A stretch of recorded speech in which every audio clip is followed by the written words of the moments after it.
함께 기도하시겠습니다.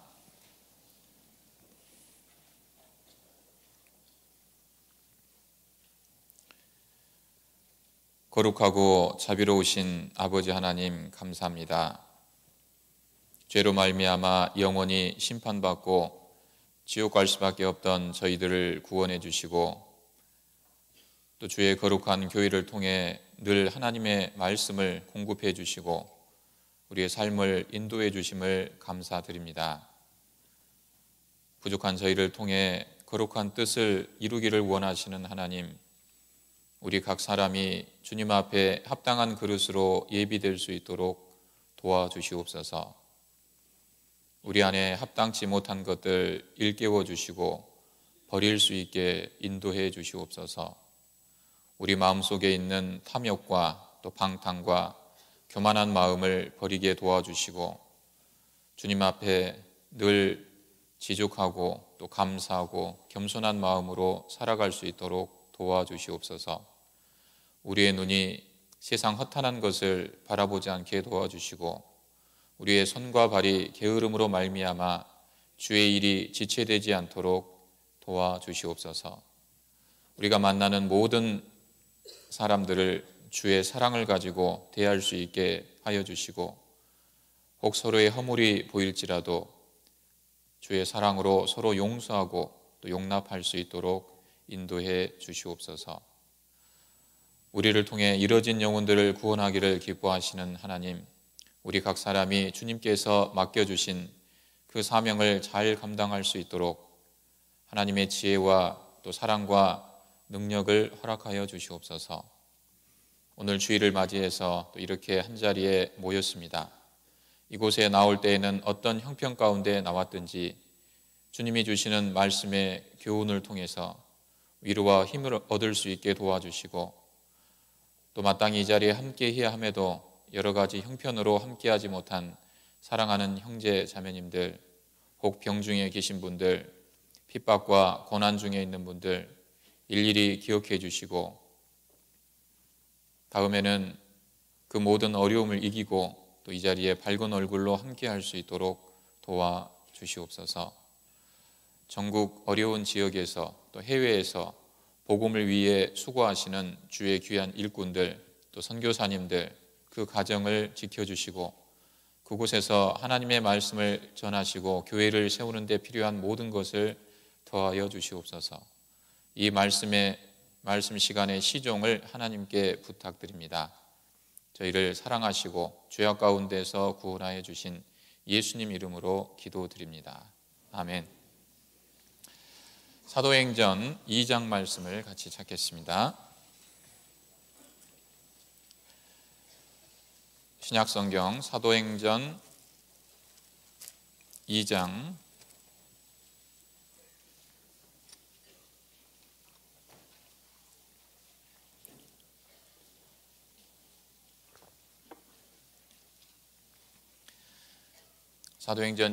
1절부터 4절까지 말씀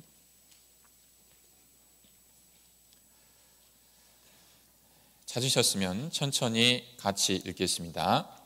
오순절 날이 이미 이름에 저희가 다 같이 한 곳에 모였더니 호련히 하늘로부터 급하고 강한 바람 같은 소리가 있어 저희 앉은 온 집에 가득하며 불에 혀같이 갈라지는 것이 저희에게 보여 각 사람 위에 임하여 있더니 저희가 다 성령의 충만함을 받고 성령이 말하게 하심을 따라 다른 방언으로 말하기를 시작하니라.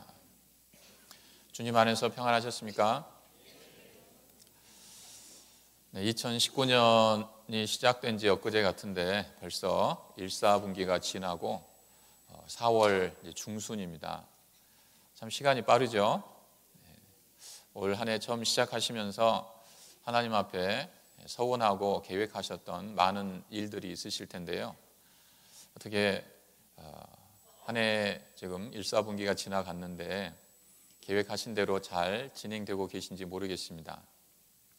말씀 읽는 거, 또 교제에 참석하는 거, 또 전도, 특별히 전도를 위해서 많은 계획과 또 기도를 하고 계시리라고 생각되는데요.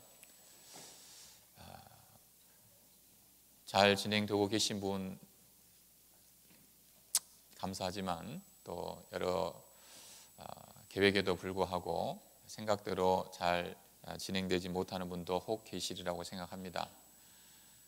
그래서 운동장을 달리다 보면 운동화 끈이 느슨해지고 풀어질 수 있지 않습니까? 그 세상에도 운동화 끈을 다시 고쳐매고 그런 표현이 있죠. 지금 한 석 달 정도가 지난 이 시점에 다시 처음에 생각했던 초심으로 돌아가서 처음 세웠던 계획을 다시 한번 되짚어보고 올 한 해 주님 안에 내가 세운 계획을 꼭 이룰 수 있도록 그렇게 마음을 다잡았으면 좋겠습니다. 연말이 되면 항상 반복되는 이야기 중에 하나가 올 한 해는 열심히 해보려고 했는데 올해도 참 아쉬운 한 해를 보냅니다. 이런 이야기들이 자주 반복되는데요. 올 한 해는 참 후회 없는 한 해를 보낼 수 있도록 또 열심히 주님이 주신 그 표대를 향해서 달려갔으면 좋겠습니다. 함께 읽으셨던 본문 사도행전 2장 말씀은 잘 아시는 오순절 성령 강림 사건에 관한 말씀입니다. 예수님이 이 땅에 계실 때 제자들에게 약속하신 것 중에 하나죠. 나는 온 세상 죄를 위해서 십자가의 고난을 받고 죽고 3일 만에 부활할 것이다. 그리고 나는 하나님 아버지께로 올라가는데 내가 올라가고 나면 이후에 보혜사 성령이 오셔서 너희와 영원토록 함께 하실 것이다. 제자들은 예수님이 이 땅에 계실 때에는 예수님을 따라다니면서 그 가르침을 받고 또 하시는 행적을 통해서 예수님을 하나님의 아들 메시아로 믿고 따르면서 그렇게 살았습니다. 근데 주님이 제자들을 떠나서 하늘로 올라가시고 나면 이제 누구에게 가르침을 받고 누구를 의지하고 살아가야 할지 막막한 일일 수 있겠죠. 근데 감사하게도 예수님께서 가신 후에 보혜사 성령이 오셔서 내가 너희에게 가르친 모든 것을 생각나게 하실 것이고 그분이 너희와 영원토록 함께 거하실 것이다. 그래서 이 제자들은 예수님이 말씀하신 대로 예수님이 죽으시고 부활하시고 제자들이 보는 앞에서 승천해 올라가신 후에 그 성령이 오시기를 기다리고 있었습니다. 드디어 예수님이 올라가신 후 오순절 날에 이르러서 제자들이 마가의 다락방에 모여서 기도하고 있는 그런 상황에 드디어 성령이 강림하셨습니다. 성령이 오시고 나서 이 제자들에게는 아주 놀라운 변화가 나타나게 되죠.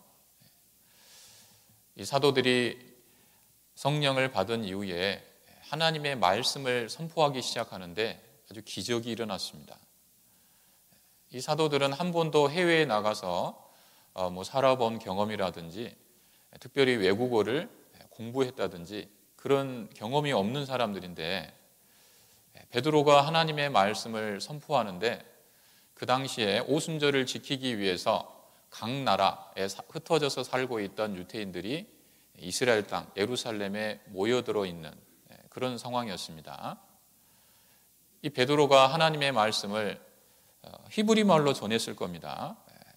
한 번도 외국에 나가서 살았다든지 공부한 적이 없는 그런 사람이기 때문에 자기 나라 말 히브리 말로 전했는데 듣는 사람들이 각기 자기가 태어난 그 나라의 말로 그 설교가 들리는 거죠.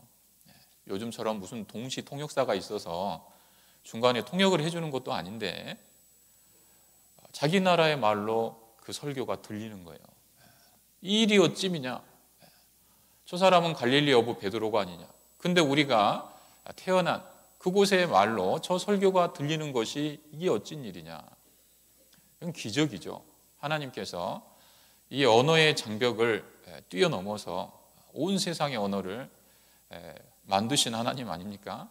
그 하나님이 그 언어의 장벽을 뛰어넘어서 이 베드로의 설교가 그대로 자기 나라 말로 들리게 하신 것이죠. 여러분, 그런 상황에서 하나님 안 믿을 수 있겠습니까? 하나님의 존재를 인정하지 않을 수 있겠습니까?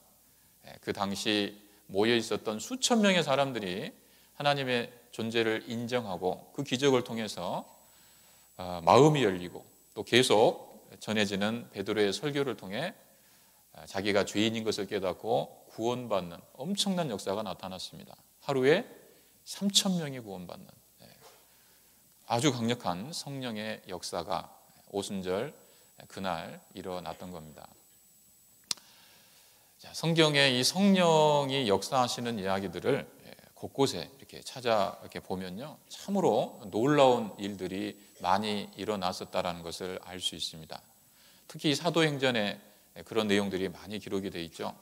그래서 사도행전을 성령행전이다 이렇게 표현하는 사람들도 있는데요.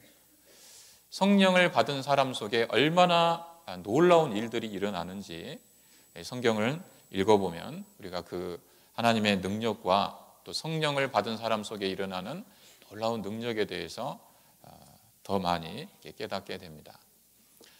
그러니까 구원받은 사람은 이 성령을 받으면 얼마나 놀라운 일들이 일어나는지 반드시 이 사실에 대해서 정확하게 알고 또 그 능력이 나타나기 때문에 우리도 성령을 의지하고 그 능력을 힘있고 사는 것이 필요하다라고 할 수 있습니다. 구원을 받았다라고 하는 것이 단순히 지옥 갈 죄인이었다가 지옥 안 갈 사람으로 되었다, 그것으로 끝나는 것이 아니죠. 구원받은 이후에 하나님이 성령을 통해서 우리를 통해 이루기를 원하시는 아주 놀라운 하나님의 역사가 있습니다. 우리가 성령을 인정하고 성령을 의지하고 살다 보면 베드로에게 역사하셨던 성령, 또 다른 사도들, 많은 성경의 훌륭한 믿음의 선지들을 통해서 역사하셨던 성령이 동일하게 우리를 통해서도 역사하시기를 원하시는 거죠. 우리에게도 그와 같은 놀라운 기적, 상상할 수 없는 그런 일들이 일어나기를 하나님이 원하고 계신다는 겁니다. 성령을 통해서. 근데 그것은 우리가 성령을 알고 의지하고 능력을 구할 때만 그런 일이 가능한 겁니다. 성령에 대해서 관심이 없고 성령을 의지하지도 않고 그 능력을 구하지도 않고 자기의 지혜와 자기의 생각과 자기 방법대로 살면 하나님이 주시고자 하시는 엄청난 축복을 우리가 놓치게 된다라는 것이죠. 여기서 마치 어떤 사람이 매달 아주 쥐꼬리만한 월급 가지고 허덕허덕대면서 경제적으로 힘들게 살아가고 있는 사람이 있다고 해보죠.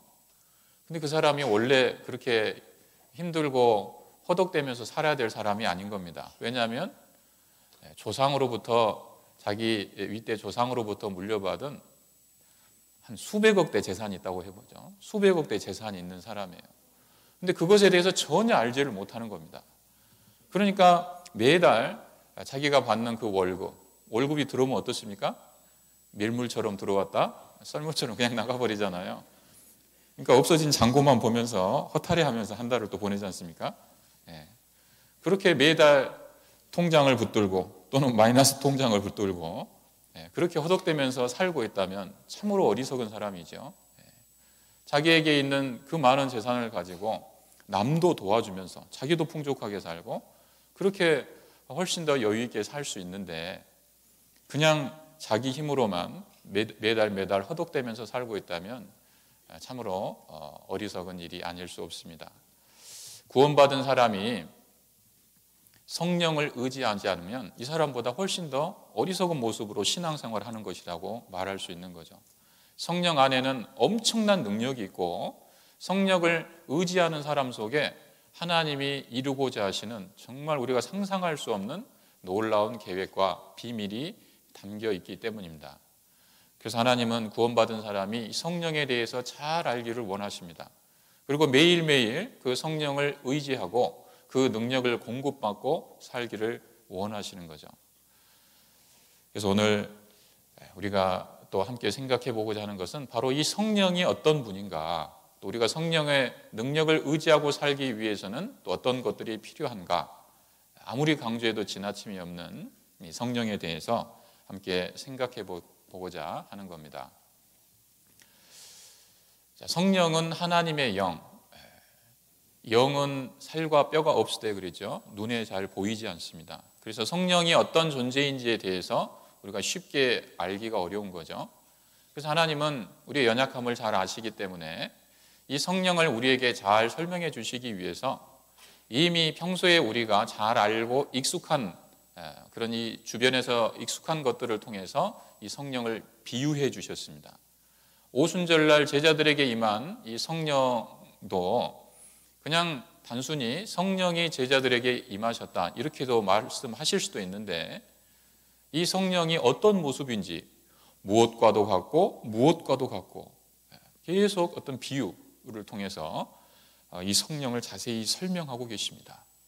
하나님 스스로는 성령에 대해서 설명을 받으실 필요가 없는 분이죠. 이 말씀은 우리를 위해서 기록하신 겁니다. 성령이 무엇과도 같고 무엇과도 같다. 이런 분이라는 것을 우리가 알고 깨달으라는 것이죠. 그래서 오늘 오순절날 제자들에게 임한 성령을 비유하신 말씀을 통해서 성령이 어떤 분인지 좀 더 자세히 알아보고자 합니다. 자, 성령을 어떻게 비유하셨는지 2절 다시 한번 보시면요.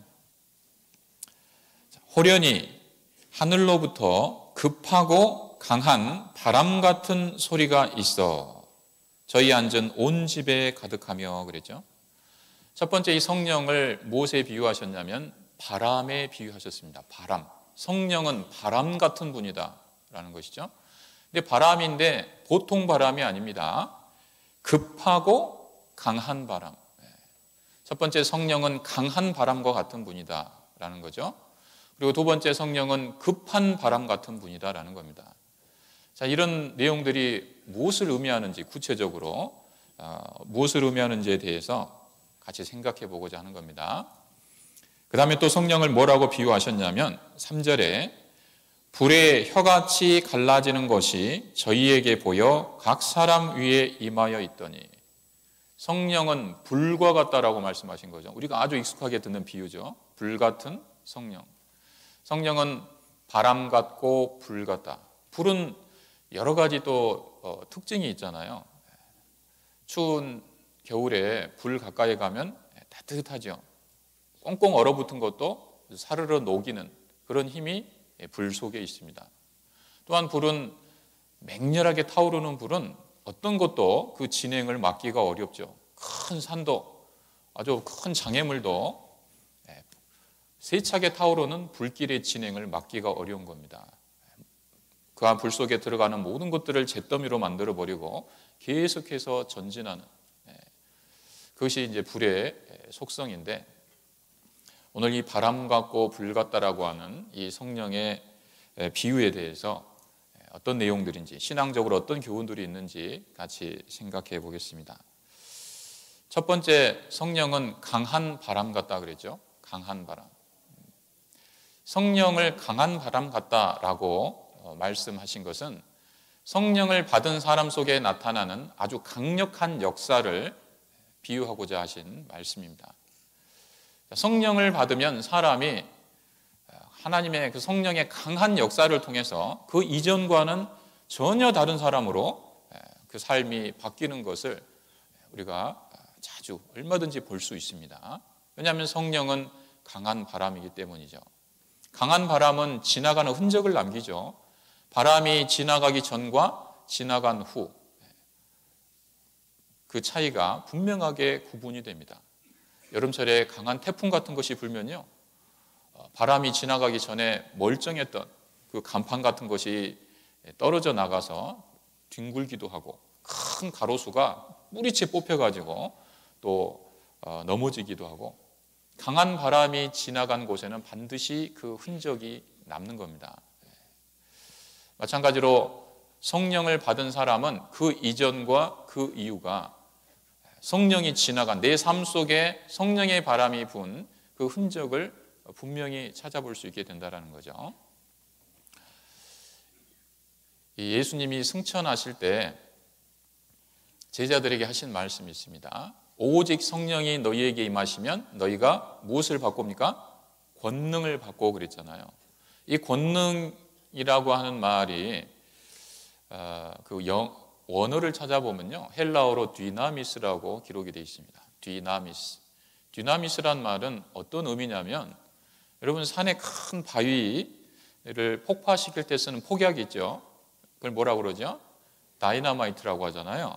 이 다이너마이트란 말이 어디에서 나온 말이냐면 헬라어 디나미스에서 나온 말입니다. 그러니까 오직 성령이 너희에게 임하시면 너희가 권능을 받고, 그 말은 성령을 받은 사람 속에 다이너마이트와 같은 아주 폭발적인 하나님의 능력, 역사가 나타난다. 그런 의미를 함축하고 있는 겁니다. 정말 성령을 받은 사람 속에는 그 이전과는 확연히 구분되는 엄청난 하나님의 역사가 나타나는 것이죠. 기독교 역사 가운데 성령은 수많은 사람들을 변화시켰습니다. 우리가 집회 때 자주 배우는 벤허의 작가 루 웰리스, 이 사람은 하나님을 대적하고 하나님이 없다고 생각하는, 또 세상을 깜짝 놀라게 할 목적으로 책을 쓰려고 했던 사람이었죠. 근데 잘 아시다시피 그런 목적으로 책을 쓰려다 보니까 성경을 연구하지 않을 수 없었고, 성경을 연구하다가 하나님이 계시고 성경이 사실이라는 것을 확실히 믿게 됐습니다. 그리고 나서 성경을 통해 변화를 받고 새로운 책을 쓰기 시작했죠. 그게 바로 벤허입니다. 벤허는 아주 기독교 문학의 최고봉으로 꼽히는 책이잖아요. 유다 벤허라고 하는 청년의 일대기를 통해서 하나님이 살아계시고 이스라엘은 하나님의 증인이고, 그리고 예수 그리스도, 그분은 온 세상의 구원자시다라는 것을 그 유다 벤허 청년의 일대기를 통해서 설명하는 책입니다. 벤허의 부제는 A Tale of Christ라고 되어 있죠. 예수님의 이야기. 하나님을 믿지 않는 무신론자였던 루 웰리스가 어떻게 갑자기 하나님을 옹호하고 기독교를 옹호하고 예수 그리스도를 구세주로 증거하는 사람이 됐냐라는 거예요. 그것은 다름 아닌 성령의 권능이죠. 디나미스, 강력한 성령의 권능을 통해서 그 능력에 붙잡혀서 한 사람의 삶이 송두리째 다른 삶으로 바뀌게 되는 아주 훌륭한 예라고 할 수 있습니다. 또 여러분, 우리 자주 부르시는 찬송가 405장 뭡니까? 나 같은 죄인 살리신, 우리가 성찬식 때마다 보통 부르잖아요. 찬송가 405장 나 같은 죄인 살리시는 영어 찬송가 Amazing Grace를 번역한 것이죠. 근데 Amazing Grace의 작가는 존 뉴턴으로 알려져 있죠. 존 뉴턴. 이 존 뉴턴은 원래 노예선 선장, 노예 무역업에 종사하던 사람이었어요. 그걸 무슨 업이라고 해야 될지 모르겠는데요. 요즘 말로 하면 뭐겠습니까? 인신매매. 너무 갔나요? 이 노예선, 노예 무역 같은 거를 사실은 좀 악한 사람이었던 거죠. 악한 그런 일을 하던 사람이었는데, 이 사람이 어느 날 그리스도인들을 통해서 하나님을 믿고 구원을 받게 됩니다. 그리고 나서 이제 내가 어떻게 하면 하나님의 은혜에 보답하는 삶을 살 수 있을까? 나중에 복음 전도자가 되죠. 복음을 쭉 전하면서 자기를 구원해 주신 하나님의 은혜가 얼마나 크고 감사한지, 그것을 간증으로 적은 것이 찬송가 405장인 겁니다. 나 같은 죄인 살리신, 나 같은 죄인, 어떤 죄를 지었어요? 노예 무역업. 말 안 하랍니다 이제. 그 일을 하던 사람이었습니다. 사람을 잡아다가 돈 받고 파는 그런 아주 악한 일을 하던 사람을 하나님이 훌륭한 복음 전도자로 바꿔주셨잖아요. 어떤 힘이 그 사람을 그렇게 바꾸어 놨겠냐라는 거죠. 그것은 성령의 강력한 권능, 역사를 통해서 가능한 것이죠. 자, 그런 예는 꼭 기독교 역사, 꼭 성경을 통해서만 찾아볼 수 있는 것이 아니라 우리 주변에도 얼마든지 그런 예들이 있습니다. 우리 전국 교회 안에 보면 참 그 이전 구원받기 전과 후가 너무 극적으로 삶이 바뀌어버린 그런 분들이 많이 계신데요. 아마 우리 전주교회도 계실 거예요. 제가 개인적으로 아는 분은 저기 경상도 쪽에 한 분인데, 이분이 원래 구원받기 전에 뭐였냐면요, 조폭이었어요. 조폭이 한 중간 보스, 좀 상당히 좀 높은 위치에 있는 그런 분이었는데, 딱 보면 키도 굉장히 크시고요, 얼굴이 딱 보면 좀 무섭게 생겼습니다. 눈에서 이렇게 광선이 나와요. 그래서 딱 보면 시선이 그냥 밑으로 내려가는 분이죠. 바로 쳐다보기가 굉장히 좀 이렇게 어려운, 그렇게 카리스마가 뿜어 나오는 분인데, 근데 그분이 우리 교회 우리 형제 자매님들을 통해서 말씀을 듣고 구원을 받게 됐습니다. 구원을 받고 나니까 얼마나 순한 양으로 사람이 바뀌었는지 몰라요. 굉장히 겸손하시고 그런 티를 전혀 안 내셔요. 그리고 본인이 받은 구원이 너무 감사하기 때문에 이 복음을 전하기 위해서 전도에 굉장히 열정이 있는 분입니다.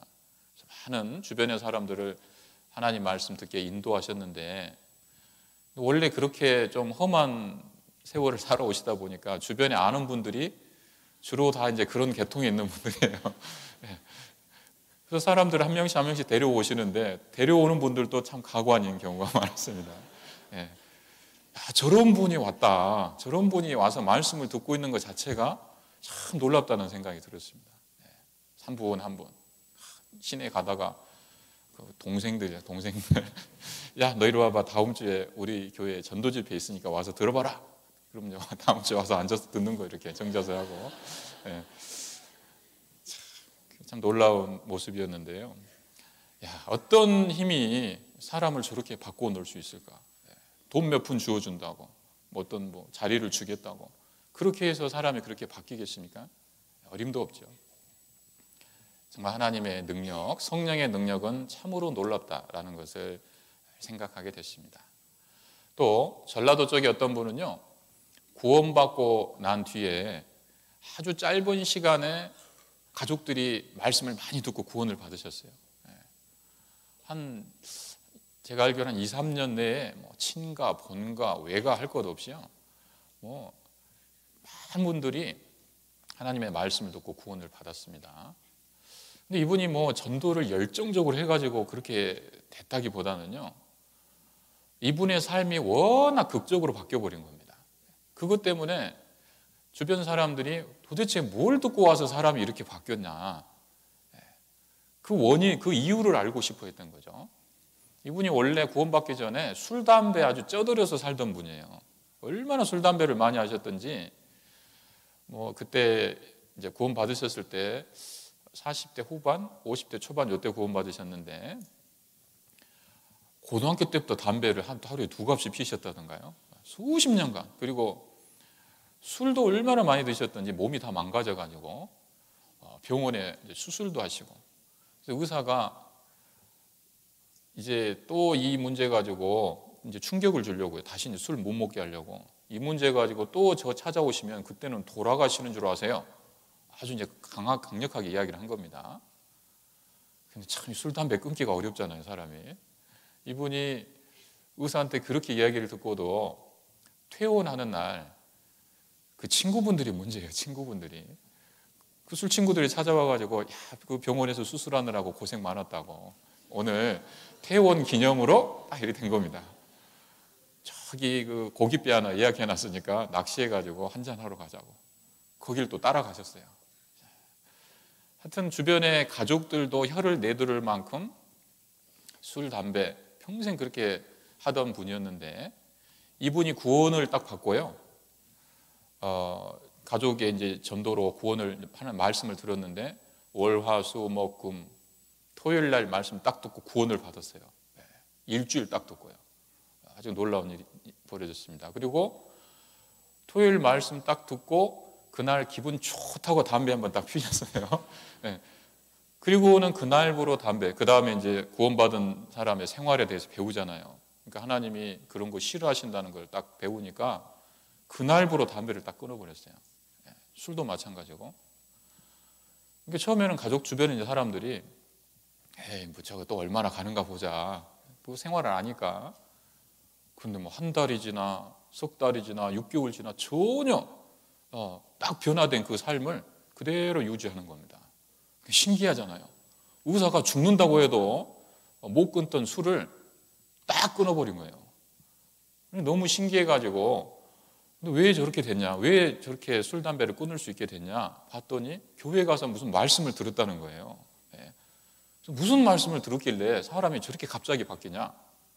그래서 무슨 말씀을 하는가 그게 신기해가지고 교회를 오신 거예요. 성경에 관심이 있고 구원을 받고 싶고 이런 게 아니고 이분이 너무 사람이 바뀌니까 너무 놀란 거죠, 주변 사람들이. 그래서 이 양반이 뭘 듣고 와서 이렇게 바뀌었는지 와서 말씀을 듣다 보니까 우리 말씀 들어보면 또 확실한 증거가 있지 않습니까? 말씀에 붙잡혀서 한 분 한 분 구원받아가지고 꽤 짧은 시간에 꽤 많은 분이 구원을 받게 되신 거예요. 여러분, 우리가 진짜 하나님 말씀대로 구원을 받고 성령에 붙잡혀서 신앙생활을 하게 되면 이게 가장 강력한 전도의 메시지가 되죠. 말을 잘해서라기보다도 내 삶이 그냥 증거가 돼버리잖아요. 하나님이 계시다는 증거. 참 놀라운 일들이 많이 있는 겁니다. 성령의 강력한 권능을 통해서. 그런 일들은 아마 우리 교회 안에도 우리 전주교회 안에도 많이 계시리라고 생각합니다. 성령은 강한 바람이기 때문에 그 이전과 그 이후 우리의 삶, 성령이 오시기 전과 후에 우리의 삶을 완전히 바꿔 놓으실 수 있는 그런 강한 권능이 성령 안에 있습니다. 자, 근데 여기서 잠깐 생각해 볼 것이 있는데요. 성령은 강한 바람이다라고 했는데 어떤 사람은 우리가 구원을 받을 때 성령을 받지 않습니까? 사도행전 2장에도 보면 죄의 사함을 얻으라 그리하면 성령을 선물로 받으리니 그랬죠. 죄의 사함을 얻는 사람이 성령을 받는 겁니다. 근데 자기는 죄의 사함을 얻고 성령을 받았다고 말을 하는데 성령은 강한 바람이잖아요. 그 삶을 보면 전혀 바람이 분 것 같지 않은 그런 사람이 가끔 있는 겁니다. 그런 분을 이렇게 보면 말은 하나님 믿는다, 구원을 받았다, 내 안에 성령이 계시다 이야기는 합니다. 그런데 그 이전과 그 이후가 분명히 그 바람이 불었을 텐데, 성령의 바람이 불었을 텐데 전혀 그 흔적을 찾아보기 어려운 그런 분들이 가끔 있습니다. 가끔. 여러분, 성령을 받았는데도 그 이전과 그 이후가 똑같을 수 있을까요? 구원을 받았다라는 것은 단순한 교리적인 지식을 알고 있는 것이 아니죠. 그거는 구원을 위해서 꼭 필요한 것이지만 그것이 충분하진 않죠. 정말 그런 신령한 지식을 내가 갖게 됐다면, 영원한 속죄라고 하는 하나님의 말씀을 내가 알게 됐다면 우리의 삶이 이전과 절대 똑같을 수 없다라는 겁니다. 나를 위해서 우주 만물을 창조하신 창조주 하나님이 돌아가셨는데, 그분이 나를 위해서 희생하셨는데, 그리고 나에게 부탁하신 말씀이 있는데 어떻게 살라고, 어떻게 그것을 생각하지 않고 그 말씀대로 살지 않을 수 있냐라는 거죠. 물론 100% 그것을 지키기는 어렵지만은, 그러나 구원받기 이전과는 확연하게 달라진 삶을 살 수밖에 없다라는 거죠. 진짜 구원을 받고 성령을 받았다면. 근데 성령을 받았다고 말은 하는데 살아가는 모습은 거의 별반 달라진 것이 없다. 말씀을 들으러 나오는 일도, 교제에 참석하는 일도, 심지어 주변에 구원받지 않은 이뤄진 영혼들이 수두룩한데 그 영혼들 위해서 기도하고 전도하고 하는 일에 아무 관심이 없어요. 그런 분들이 가끔 있거든요. 그런 분들 보면 과연 저분이 성령을 받았다라고 하는 그 말이 사실일까? 그런 생각이 이제 드는 겁니다. 여러분, 이런 일이 있을 수 있을까요? 어떤 사람이 A급 태풍을 뚫고 저를 만나러 오셨다고 이야기를 하는 겁니다. 제가 선생님 만나러 오는데 A급 태풍을 뚫고 왔어요. 초속 60m짜리.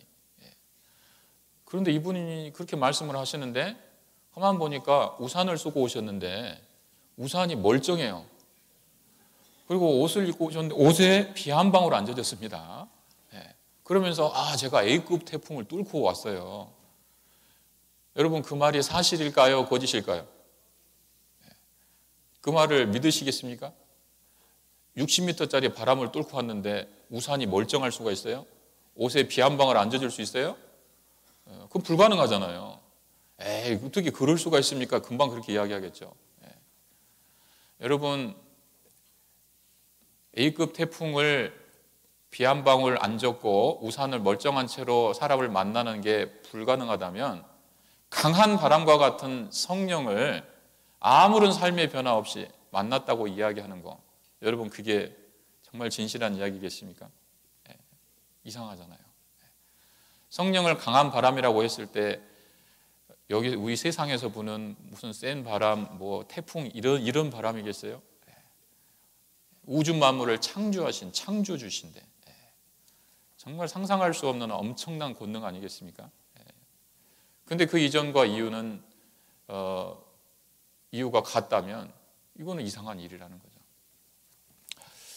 그래서 우리 교회가 점점 이렇게 커지고 교회에 모이는 사람들이 많아지면서 어떤 분은 이렇게 그야말로 교회당 그냥 교회를 다니는 분인데 교회를 다니는 분.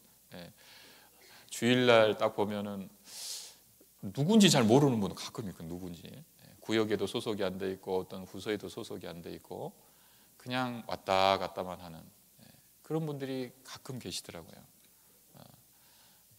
구원은 받고 싶은데 천국은 가고 싶은데 자기 삶은 또 포기하기 싫어요. 어디 구속되는 것도 싫고 자유롭게. 요즘에 갈수록 사회가 이제 개인주의화 돼가고 또 자유를 추구하고 어디 얽매이기 싫고 이런 것을 추구하는 사회다 보니까 신앙생활도 그런 식으로 하려고 하나님 믿는 것도 그런 식으로 타협하면서 살려고 하는 그런 경향들이 조금씩 이제 생길 수 있습니다. 근데 그거는 정말 올바르지 않은 것이죠. 진짜 그런 생각으로 살 수 있다면 그 안에 진짜 성령이 있는지 하나님 앞에 돌아볼 필요가 있겠다라는 겁니다. 성령은 강한 바람이다 라고 말씀했고요. 두 번째, 성령은 급한 바람과 같다 그랬죠. 성령은 급한 바람이라는 겁니다. 급하다라는 표현은 일반적으로 사람들한테 쓰면 이렇게 별로 이렇게 좋은 표현은 아니죠. 사람이 좀 급하네. 조금 좋은 표현은 아니잖아요. 근데 왜 하나님 성령을 급하다라고 표현하셨을까요? 성령이 급하다라고 하셨을 때 이 성령이 급한 것은요, 다른 데 급하신 게 아닙니다. 영혼을 구원하는 그 일에 있어서 마음이 급하시다 그 말이죠. 하나님은 뭐 다른 데 급하실 이유가 없습니다. 멸망당하는 그 영혼을 바라볼 때 마음이 급하시다 그런 뜻이죠. 왜 하나님의 마음이 급하실까요? 왜냐하면 하나님은 우리가 살고 있는 때가 어느 시대인지 그 때를 가장 잘 아시기 때문이죠. 여러분, 우리가 지금 무슨 시대를 살고 있습니까? 역사의 마지막 때를 살고 있습니다. 이 세상 역사가 시작하는 때가 있었고 언젠가 끝나는 거죠. 사람도 태어나는 날이 있고 죽는 날이 있잖아요. 이 역사도 시작하는 때가 있었고 이게 영원히 계속 가는 게 아닙니다. 언젠가는 끝난다고 말씀했어요. 언제 끝나냐? 그 마지막 때가 올 때 그 종말이 오기 전에 있을 여러 가지 징조들에 대해서 말씀해 주셨잖아요. 이스라엘 민족의 회복, 마태복음 24장에 나오는 예수님이 제자들에게 직접 말씀해 주신 징조들. 근데 그 모든 징조들이 하나도 빠짐없이 우리 시대에 다 이루어졌지 않습니까? 그리고 7년 환란 안에 들어가서 사람들이 오른손이나 이마에 표받고 성전을 짓고, 이것은 예수님이 재림하신 이후에 있을 사건인데 그런 일들이 이루어질 조짐도 지금 보이잖아요. 지금 표받을 준비가 다 된 거 아시죠? 그리고 무슨 트럼프 대통령이나 푸틴이 나와가지고 이스라엘의 성전 짓는 것을 도와주겠다 이런 이야기를 하잖아요. 왜 세계 넘버 1, 2 힘센 사람들이 나와가지고 이스라엘의 성전 짓는 문제를 언급하냐 그 말입니다. 그만큼 이게 중요한 문제고 사람들의 초미의 관심사라는 거죠. 이 7년 환란 안에서 이루어질 일, 그리고 불심판으로 사람이 어떻게 죽는다, 핵전쟁에 관한 그런 모든 예언들이 우리 시대에 다 이루어질 조짐들이 보이고 있는 겁니다. 그래서 지금 때가 얼마 안 남았다라는 거죠. 우리가 살아가고 있는 이 땅은 점점점 낡아지고, 땅도 오염되고 또 물도 오염되고, 요즘 공기도 오염되죠. 공기. 이번 겨울에 제가 들은 이야기가 삼한삼이란 말 들었는데 혹시 아십니까? 우리나라 겨울은 삼한사온이잖아요. 근데 말이 바뀌었답니다. 삼한삼이로. 3일 춥고 4일 미세먼지. 제가 집에서 아침에 나오는데 어떤 분이 아침 운동한다고 트레이닝복을 입고 얼굴에다가 방독면을 썼어요. 방독면. 옆에 필터가 이만한 게 달려 있더라고요. 그걸 쓰고 나가시더라고요. 요즘에 그 미세먼지가 상당히 심각하지 않습니까? 그래서 거의 미세먼지 포비아라고 할 정도로 공포, 그것 때문에 죽을 수 있다. 불안하잖아요. 이 상태로 앞으로 몇 년 지나면 우리나라가 어떻게 될까요? 세계적으로 어떻게 될까요?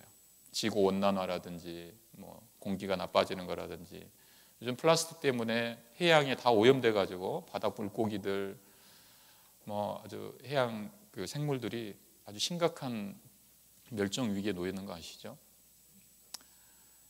이 세상이 앞으로 얼마나 더 지속될 수 있을까? 성경적인 징조들을 굳이 일일이 나열하지 않더라도 이 세상만 우리가 자세히 이렇게 살펴봐도요, 신앙이 없는 사람도 때가 다 되기는 됐나 보다, 말세다 이런 말을 입버릇처럼 하는 시대 아닙니까? 이 때가 얼마 남지 않았다라는 거예요. 이 방주의 문, 하나님이 세상의 사람들을 구원하고자 하는 그 방주의 문이 지금 거의 닫혀가고 있는 시대입니다. 아마 거의 지금 한 90% 이상 이 줄을 끌어올려가지고 문이 좀 있으면 쾅 하고 닫힐 수 있는, 지금 그 틈 사이로 지금 한 사람 한 사람 들어가고 있는 그 마지막 때라는 것이 맞잖아요. 그러니까 하나님은 이 때가 이렇게 임박한데, 근데 이 세상을 보면 아직도 하나님을 모르는 사람들이 너무 많지 않습니까? 구원받지 못한 사람들. 그러니까 하나님 마음이 급하실 수밖에 없어요. 때는 다 됐는데 받아야 될 사람은 너무 많고. 여러분, 유사일에 이 지구상에 살았던 사람들 숫자를 다 합치면 인구 통계학자들이 이야기하는 것이 약 한 200억 정도가 살았을 것이다 라고 추정을 합니다. 옛날에는 인구가 지금보다 적었죠. 2000년 전에 한 2억 정도. 지금은 70억이지 않습니까? 200억 정도가 살았는데 지금 70억이 살고 있으면 유사일에 살았던 사람의 비율로 따지면 몇 분의 몇입니까? 3분의 1이 지금 그냥 살아있는 거예요. 지구상에 존재했던 그 많은 사람의 3분의 1이. 제일 많은 사람들이 지금 있는 겁니다. 근데 그 사람들이 거의 구원을 못 받았다고 해도 과언이 아니죠. 멸망을 향해 가고 있습니다. 때는 지금 다 돼가고 있는데. 근데 그러니까 하나님이 얼마나 지금 마음이 초급하시겠냐, 급하시겠냐 그 말입니다. 근데 상대적으로 사람들은요, 또 되게 느긋해요. 하나님은 마음이 급하신데 이 세상에 천년 만년 갈 것 같이, 또 자기도 뭐 오랫동안 살 것 같이, 요즘 뭐 100세 시대니 200세 시대니 무슨 좋은 약이 나오고 뭐가 나오고 해서 앞으로 이제는 오래 살 거라고. 여러분, 앞으로 좋은 세상 안 옵니다. 몇백 년씩 살고 그런 세상 안 와요. 성경에 뭐라고 말씀했습니까? 우리의 연수가 70이요 강건하면 80이에요. 뭐 의학도 발달을 하겠죠. 근데 미세먼지 이런 거 마시고 어떻게 오래 살아요? 내가 먹는데 이게 뭘로 이걸 만들었는지, 식당에서 뭘 넣고 이걸 만들었는지 확신할 수가 없잖아요. 내가 먹는 고기, 이 짐승은 또 뭘 먹고 자랐는지. 그렇게 생각하면요, 이게 뭐 매일매일 살아있는 것 자체가 기적인 겁니다, 여러분. 시간이 그렇게 많지 않은 게 사실이에요. 시대적으로도, 개인적으로도 마찬가지죠. 사람은 언제든지 죽을 수 있잖아요. 오늘 아침 수많은 사람들이 유명을 달리했을 겁니다. 근데 오늘까지 이렇게 죽은 사람이 내가 오늘 죽을 거야, 그렇게 알고 죽은 사람들이 몇 명이나 되겠어요? 다 여느 때와 다름없이 하루를 시작했는데 그날이 마지막이 될지 누가 생각이나 했겠습니까? 아빠 회사 다녀올게 이야기하고 나갔는데 사거리에서 교통사고 나가지고 바로 그냥 싸늘한 시체로 돌아오고, 엄마 아빠 학교 다녀오겠습니다. 저녁에는 영안실에 있고, 그런 일들이 비일비재하잖아요. 멀쩡하게 건강하게 살았는데 건강검진했는데 몇 개월 안 남았습니다. 의사한테. 듣고도 안 믿기는 그런 일들이 많지 않습니까? 사람이 하루에도 죽을 수 있는 가능성이 1000가지가 넘다는 거 아시죠? 이게 지금 내가 살아있다라는 것은 어제 1000개의 죽음의 화살을 피하고 살아오신 거예요. 용케도 살아오셨네요. 기적이죠, 기적. 여러분, 시간이 우리에게 그렇게 많이 있는 게 아닙니다. 나도 그렇고 내가 전도해야 될 사람도 마찬가지죠. 구원 받아야 될 사람도요, 그 사람도 언제 어떻게 될지 아무도 모르는 거예요. 하나님은 마음이 급하셔요. 근데 사람은 마음이 느긋하다 그 말입니다. 여러 해 쓸 물건을 쌓아놓았으니 1년을 유하며 10년을 유하며 10년 계획, 20년 계획, 죽을 때까지, 또 자기 아들 손자들 계획까지, 그렇게 하려니 머리 아프죠, 그죠? 근데 지금 너희 생명이 무엇이냐? 너희는 잠깐 보이다가 없어지는 안개니라. 그게 우리 인생이라는 것을 늘 잊지 말아야 되겠죠. 그러니까 우리에게 주어진 이 소중한 시간을요, 정말 소중한 일을 위해서 하루하루 우리가 써야 되겠죠. 특히 영혼을 건지는 문제. 사람의 생명을 구하는 데에는 이게 다 때가 있거든요. 그 때를 놓치면 다시는 기회가 오지 않습니다. 전도서 3장 1절에 천하의 범사가 기한이 있고 모든 목적이 이룰 때가 있다, 그 말씀 아시죠? 기한이 있고 때가 있어요. 이 모든 일에는 다 때가 있는 거죠. 농사를 짓는 것도 때가 있습니다. 봄에 씨를 뿌려야 될 때가 있고 여름에 또 풀을 뽑아야 될 때가 있고, 가을에는 빨리 또 추수 때 거두어 드려야 되죠. 그 때를 놓치면요, 좀 있으면 설이 내려요. 1년 내내 고생했던 거 농작물 다 죽입니다. 그 때를 놓치지 말고. 그러니까 추수 때는 엄청 바쁘잖아요. 어린 애들부터 그냥 주전자 들고 막 따라다니고요. 어른들 뭐 하여튼 정신없이 그 때를 놓치면 안 되니까. 좀 지나면 서리가 오고 이리 봐야 아무 소용이 없는 그런 때가 오기 때문이죠. 또 사람의 생명을 구하는 데에도 때가 있다는 거 아시죠? 사람이 어떤 위급한 상황이 됐을 때요, 어떤 시간 안에 반드시 치료하지 않으면 죽게 되는 그 시간을 요즘에 골든타임이라는 용어 들어보셨죠? 골든타임. 심장마비 왔다. 골든타임 얼마입니까? 30분 안에 병원에 가서 다시 이걸 뛰게 하지 않으면 거의 죽습니다. 뇌졸중 3시간 안에 병원에 가지 않으면 거의 죽거나 살더라도 아주 심각한 후유증이 남죠. 물론 이건 정확한 건 아닙니다. 사람마다 개인적인 차이가 있을 수 있어요. 근데 전문가가 일반적으로 그렇게 이야기하더라고요. 그러니까 어떤 외과 의사는요, 사고가 난 사람이 막 피를 흘리는데 이 사람이 병원 오다가 앰뷸런스 안에서 막 죽는 거예요, 사람들이. 그러니까 이 의사로서 이 생명을 살리고 싶은데 아주 총각을 다투잖아요. 그런 사람들은, 사고가 나는 사람. 그러니까 지방에서 올라오다가 고속도로에서 죽고 막 그러니까요, 그런 접수를 딱 받으면 아예 중간에 어디 그 공솔 운동장 같은 데서 만나자고 해요. 그쪽으로 오라고 해요. 자기는 헬기 타고 이동합니다. 헬기 타고. 그 1분 1초라도 아끼기 위해서 급하게 내려가가지고 그 사람 이제 도착하자마자 막 심장 마사지하고 수혈을 하는데 혈액형을 검사할 시간도 없어요. 그러니까 O형을 그냥 막 집어넣는다고 하더라고요. O형은 다 맞으니까. 그 정도로 급박하게 해서 한 사람 한 사람 살려내는, 의사로서 그런 사명감을 갖고 하는 사람도 있더라고요. 그 생명은 귀한 거 아닙니까?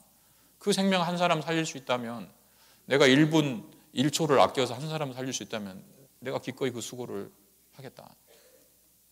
그렇게 헬기 타고 다니면서 치료하는 그런 의사가 있더라고요. 여러분, 이 세상 육신의 생명을 살리는데 골든 타임이 있다면 영혼을 건지는 데는 골든 타임이 있겠습니까? 없겠습니까? 당연히 있죠. 네. 이 사람이 구원받는데도 사실 때가 있고 그 기회가 있거든요. 근데 그 기회가 왔는데 전도하는 사람이 그 기회를 놓친다거나 반대로 전도를 받아야 될 그 사람이 아무 관심 없이 그 기회를 흘려버린다거나 그렇게 해서 구원 못 받는 사람들이 부지기수지 않습니까? 기회는 왔을 때 잡아야 되는데 어떤 분은 말씀을 듣는데요 너무 늦게 들으려고 하는 사람이 있어요.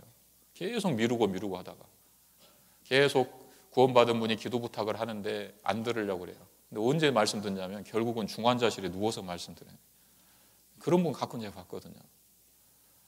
중환자실 여러분 저도 교회에서 말씀 전해달라고 부탁을 받고 가보면 중환자실 이렇게 계셔요. 우리 구원받은 우리 형제 자매님들은 마음이 안타까우니까 마지막이라도 지푸라기라도 잡는 심정으로 이렇게 하는 거 아닙니까? 여러분 중환자실 가보셔서 아시지만은 중환자실에 면회 뭐 5분, 10분 그렇죠? 그건 나와야 돼요. 가족들도 얼굴만 보고 그냥 나오잖아요.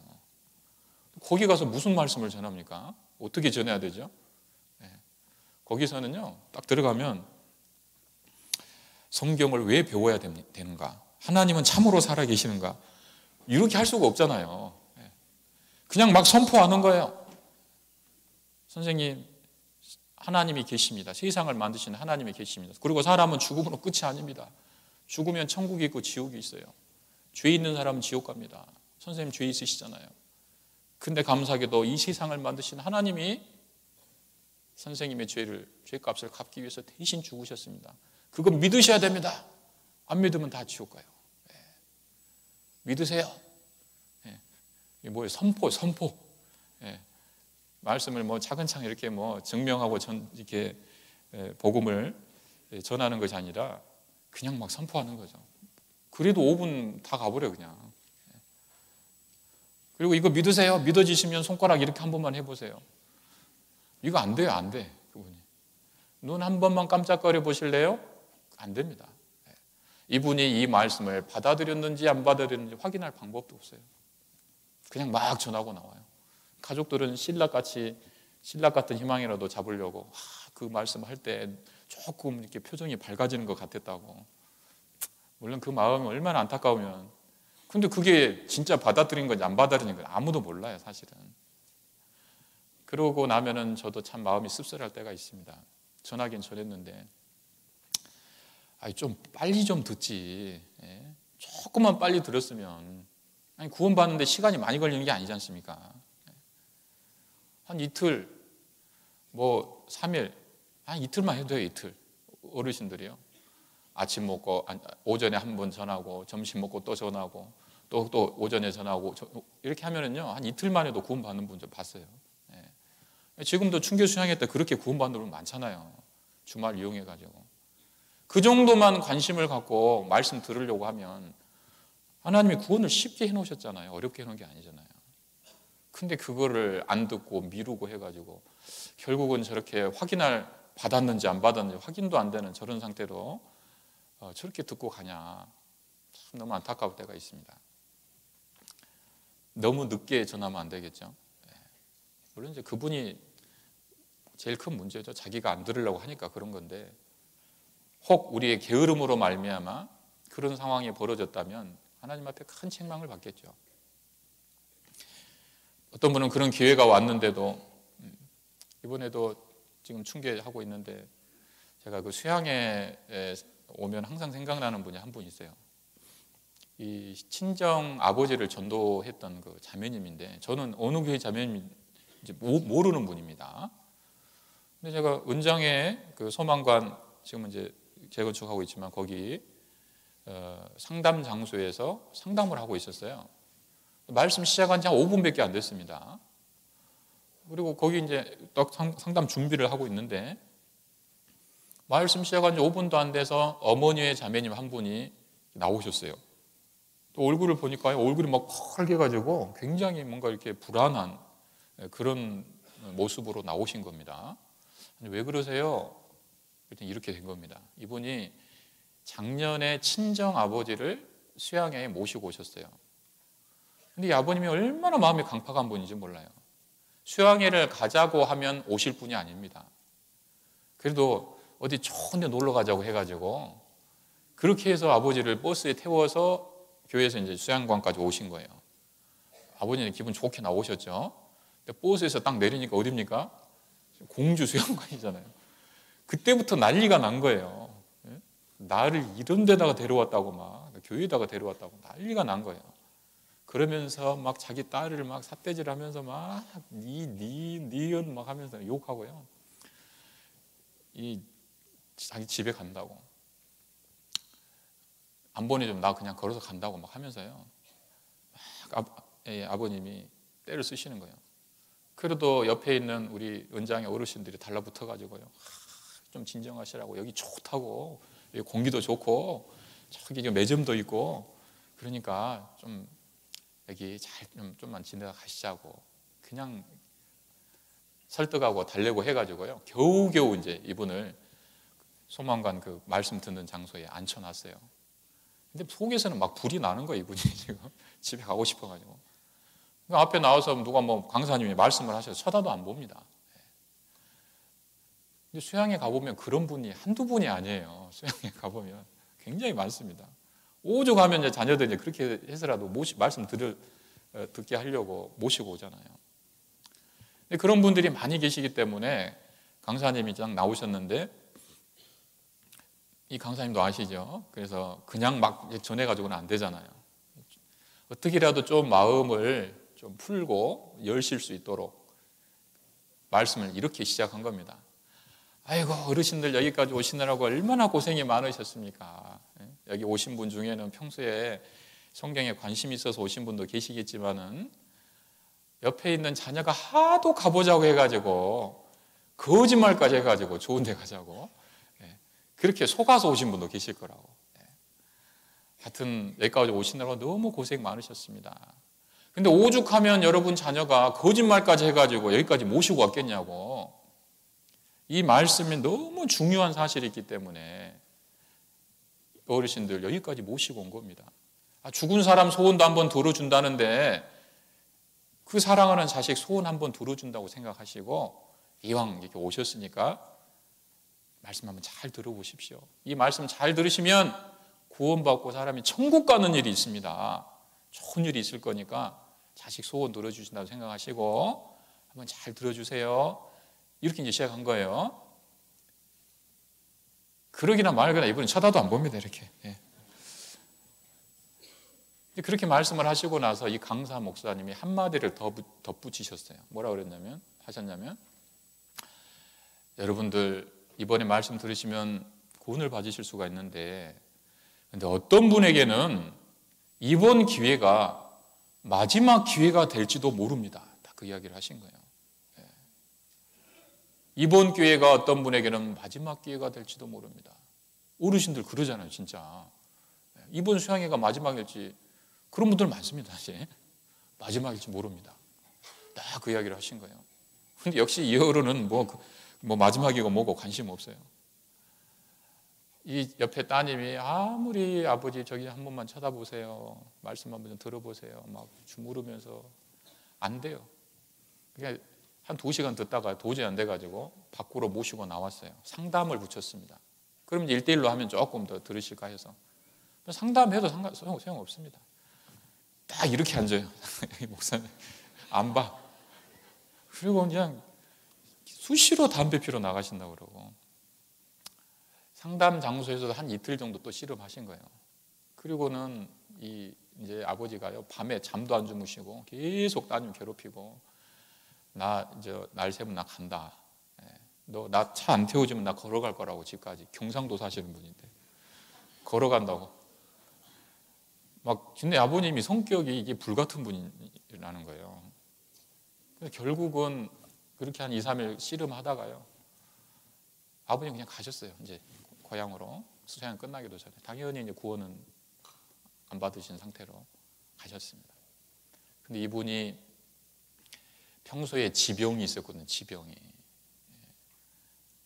가을을 겨울로 넘어가면서 이 병이 악화된 겁니다. 그래서 병원에 입원하셨는데 입원하신 그 길로 병원에서 있다가 얼마 안 있다 그냥 돌아가신 거예요. 그게 마지막 수양이 된 거죠. 그리고 이 자매님이 초상을 치르고 그 다음에 수양회를 오신 겁니다. 그래서 이제 저를 만나시게 된 건데, 그 다음에 수양회 오셔서도 이제 은장에 그 소망관 말씀 전해지는 장소에 앉아 있는 거예요. 근데 우연히 또 작년에 그 일본 강사로 나오셨던 그 목사님이 또 나오신 거예요. 똑같은 목사님이. 근데 상황이 비슷하잖아요. 작년하고. 억지로 오신 분들이 많잖아요. 그러니까 처음 멘트를 비슷하게 시작하신 거예요. 어르신들 여기까지 오시느라고 얼마나 고생이 많으셨습니까? 막 하면서 자식 소원 한번 들으십시오 이렇게 하면서 시작을 했는데, 그러면서 똑같이 또 덧붙이신 거죠. 어떤 분에게는 이번 수양회가 마지막이 될지도 모릅니다. 딱 그 이야기를 하는데, 이 자매님이 그 이야기를 딱 듣는데요, 지금 자기한테는 그게 뭡니까? 지금 현실이잖아요. 현실. 아버지가 작년 수양회가 진짜 마지막 수양회가 됐잖아요. 아버지 생각이 갑자기 막 나면서요, 초상치료가 이제 얼마 안 된 상황인데 이게 이 심장이 떨리면서 이 안정이 안 되는 거예요. 도저히 앉아 있을 수가 없어가지고 나오신 겁니다. 그래서 제 앞에서 그 이야기를 쭉 하시는데, 제가 듣고 무슨 위로를 좀 해드려야겠는데, 위로할 말, 저도 머리가 하얘지면서 아무 생각이 안 나더라고요. 여러분 같으면 그 상황에 어떻게 위로를 해야 되겠습니까? 지금 현재 안 들으려고 하고 막 강팍하게 대적하고 그러면, 아유 모르셔서 그렇습니다. 좀만 더 기도합시다. 구원 받으면 달라질 겁니다. 근데 이분은 이미 기회가 이제 없어졌잖아요. 너무 안타까웠습니다. 주변에 보니까 근데 이 자매님이 가족 중에 혼자 구원받았어요.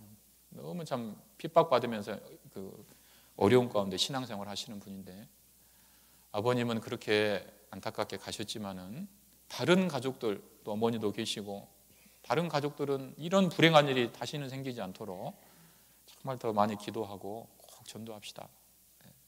그렇게 교전을 했는데, 그게 이제 아버님에 대한 위로는 안 됐겠죠.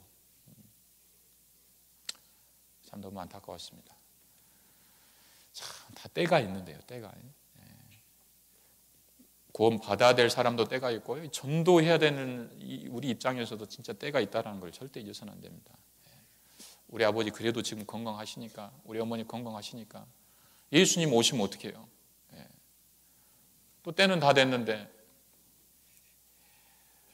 우리 부모님, 우리 가족들 언제까지나 또 건강하게 살아계시다는 또 보장도 없고요. 전도의 기회가 왔을 때 그걸 미루지 말고 전해야 됩니다. 급한 마음. 하나님이 마음이 급하세요. 성령이 우리 안에 계시고 우리가 진짜 성령으로 늘 충만한 상태에 있다면 우리도 급한 마음을 갖게 될 거예요. 느긋하지 않고. 성령을 받은 사람 속에 이 급한 마음이 있는 겁니다. 영혼을 건지는데 급한 마음. 그다음 세 번째, 성령은요 불과 같다라고 했는데, 불은 따뜻한 성질이 있습니다. 아무리 꽁꽁 얼어붙은 것도 불 옆에다 갖다 놓으면 사르르 녹죠.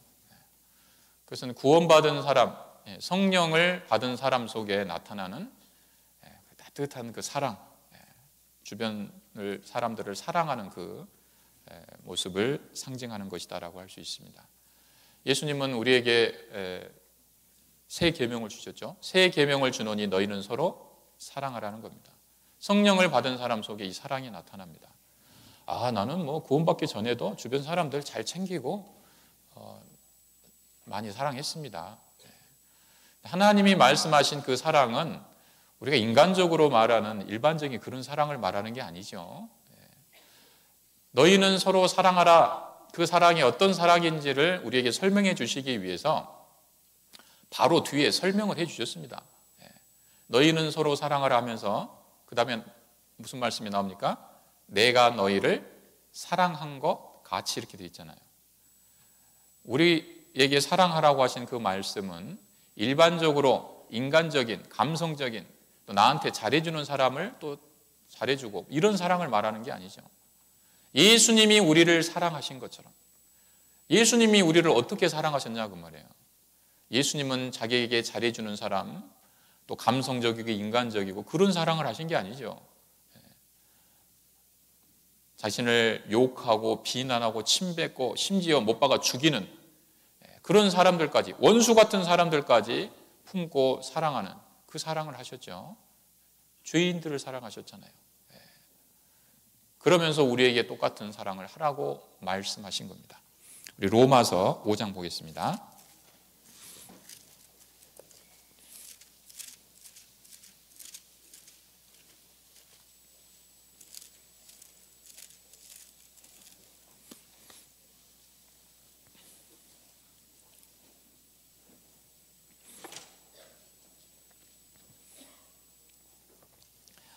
로마서 5장 7절,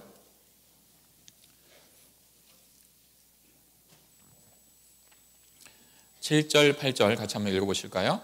의인을 위하여 죽는 자가 쉽지 않고 선인을 위하여 용감히 죽는 자가 혹 있거니와 우리가 아직 죄인 되었을 때에 그리스도께서 우리를 위하여 죽으심으로 하나님께서 우리에게 대한 자기의 사랑을 확증하셨느니라.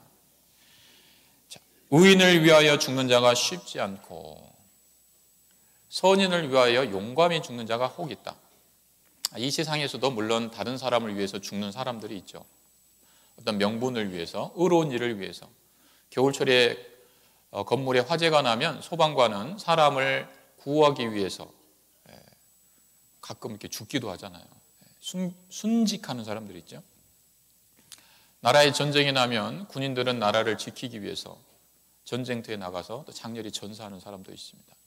명분, 가족을 지키고 국가를 지키고 어려운 사람을 구하기 위해서 목숨을 바치는 일이 혹 있다 그 말이죠.